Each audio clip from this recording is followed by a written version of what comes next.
RD, a volunteer with the CWC. In another video, I talked with you about the importance of adding attic insulation, how it works, and how to estimate your attic's R value.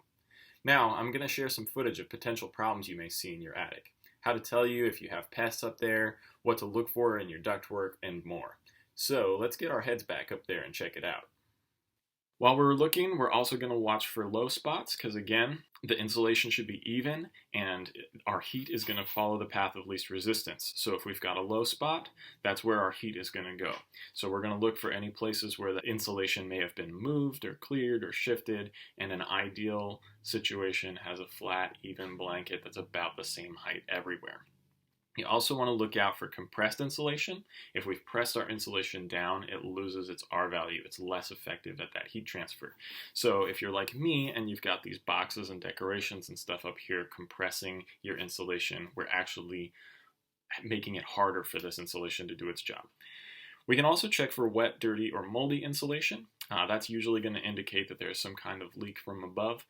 You'd want a licensed professional roofer to check that out for you. A roof is going to cause all sorts of issues, not only for your insulation, but for the rest of your house. Last thing we can look for related to that is going to be animals, bugs, rodents.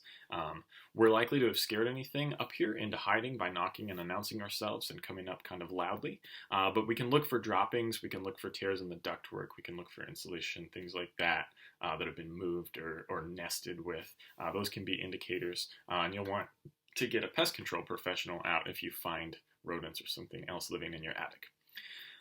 Speaking of ductwork, which I just mentioned as a place that rodents might get into, we want to just quickly look at that while we're here.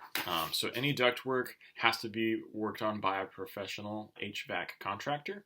However, we could potentially identify that we may need one based on any obvious breaks, holes, loose tape, seams showing, or crimps in the ductwork. So your ductwork should be nice and flat.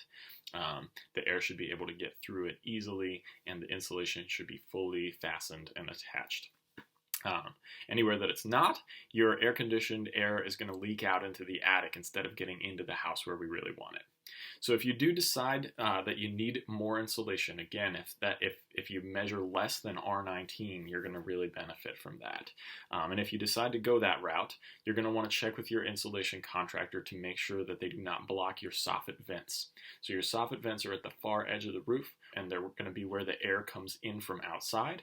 That's going to help keep your attic vented, which is going to increase the longevity of your roof. It's going to prevent roofing issues in the future.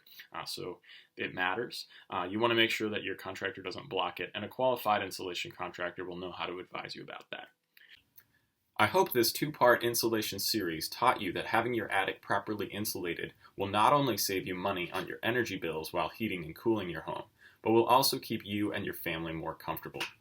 Before adding insulation to an existing home, do the research to help you make the best decision, not only for your home, but for your wallet and for our environment. Let us know what you found up in your attic by commenting below, and be sure to check out our other how-to videos to save money and resources. Thank you for watching.